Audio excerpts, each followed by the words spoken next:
Shalom Bapak Ibu, Saudara-saudara, kawan-kawan guru-guru sekolah minggu dimanapun berada. Salam jumpa, mengenang, salam sehat, salam pelayanan sekolah minggu. Melayani sekolah minggu adalah keputusanku, tetapi melayani Tuhan adalah kewajibanku. Mengenang tetap semangat, persiapkan segala sesuatu.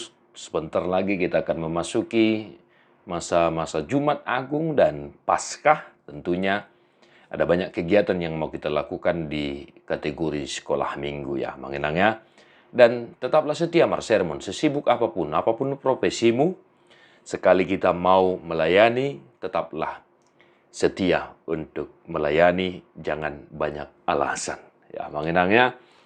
Mari Sermon Bapak Ibu, ratapan 3, ayat 22 sampai ayat 26. Tak berkesudahan kasih setia Tuhan, tak habis-habisnya rahmat-Nya. Selalu baru tiap pagi, besar kesetiaanmu. Tuhan adalah bagianku, kata jiwaku. Oleh sebab itu aku berharap kepadanya. Tuhan adalah baik bagi orang yang berharap kepadanya, bagi jiwa yang mencari Dia. Adalah baik menanti dengan diam pertolongan Tuhan. Demikian firman Tuhan. Bapak Ibu, saudara-saudara, kita disuguhkan dengan ratapan. Ya, kita tahu bahwa kitab ratapan adalah kitab yang ditulis oleh Nabi Yeremia. Ya, yang mana secara khusus kitab ini berisikan pergumulan Nabi Yeremia selama setia melayani Tuhan dan menyampaikan firman Tuhan kepada umatnya Israel, yang mana dia banyak menghadapi pergumulan ya pada saat menyampaikan firman Tuhan kepada bangsa Israel. Nah, mengenang dari ayat 22 sampai ayat 26. Nah, ini dari ayat 22 sampai 26 saya bagi ke dalam 3 poin untuk kita jelaskan kepada anak-anak. Ya, mengenang kita tetap garis bawahi anak-anak. Ya. Yang pertama, rahmat Tuhan baru setiap pagi. Nah ini ya, berkat Tuhan, kasih setia Tuhan baru setiap pagi. Demikian kesaksian dari ayat 22 sampai ayat 23. Nah, pertanyaan sederhana, apa-apa saja berkat Tuhan yang selalu baru setiap pagi? Kita boleh tanyakan kepada anak-anak sekolah minggu kita. Ya, mengenangnya, ya, jangan sampai anak-anak sekolah minggu kita memahami bahwa berkat itu hanya sebatas ya berkat apalah ya dibilangnya orang tuanya dapat banyak uang kan begitu. Berkat Tuhan itu misalnya ya mereka memiliki fasilitas yang ya lengkap-lengkip misalnya. Jangan sampai anak-anak kita pemahamannya seperti itu. Ya, mengenangnya nafas kita, nafas kehidupan ini juga adalah berkat yang tiada duanya. Nah, kita ajarkan bahwa berkat Tuhan, rahmat Tuhan tidak hanya sebatas keuntungan, ya, berkat-berkat daging, tetapi juga rohani. Dalam artian nafas kehidupan kita ini juga adalah rahmat Tuhan, berkat Tuhan, kasih setia Tuhan. Nah, kita boleh tanyakan, Amanginang, kita boleh tanyakan kepada anak-anak sekolah minggu kita, supaya mereka menyebutkan berkat-berkat Tuhan, rahmat Tuhan yang selalu baru setiap pagi. Nah, dari sini nanti kita bisa melihat pemahaman, perkembangan pemahaman anak-anak sekolah minggu kita.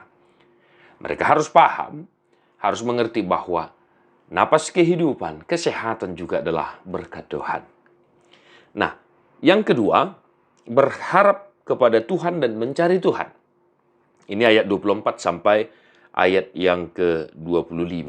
Mengenang, ya, Jamita minggu-minggu sebelumnya juga berkaitan dengan perihal mencari Tuhan.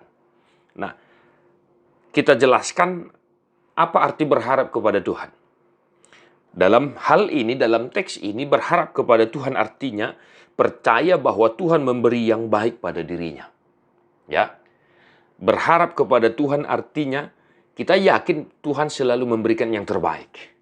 Nah ya, jadi anak-anak kita berharap kepada Tuhan bahwa Tuhan senantiasa memberikan yang terbaik bagi hidupnya, bagi keluarganya juga. Nah, mencari Tuhan, apa yang bisa kita jelaskan perihal mencari Tuhan kepada anak-anak?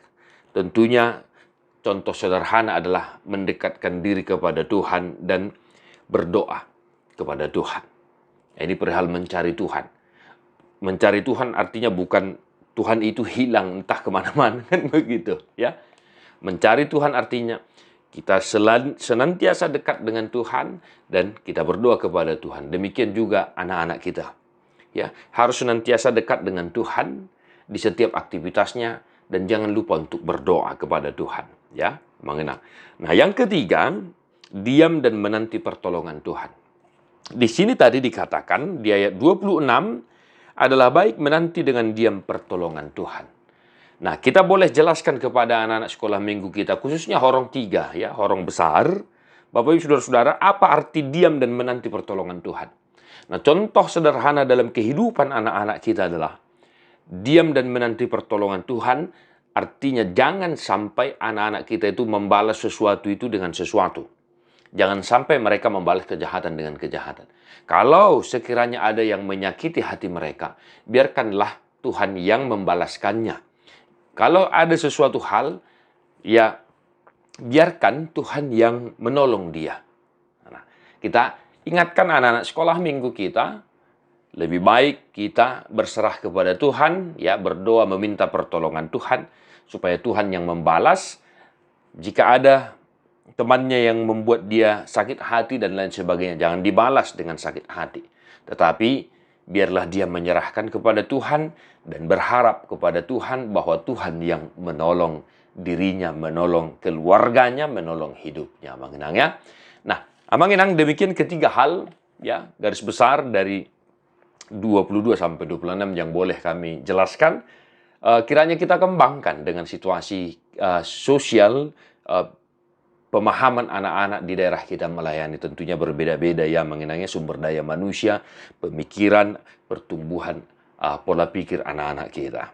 Ya, Bapak Ibu saudara-saudara, jangan lupa persiapkan segala sesuatu yang berkaitan dengan pelayanan kita. Semangat melayani, salam Sunnidesis, God bless you, non-stop.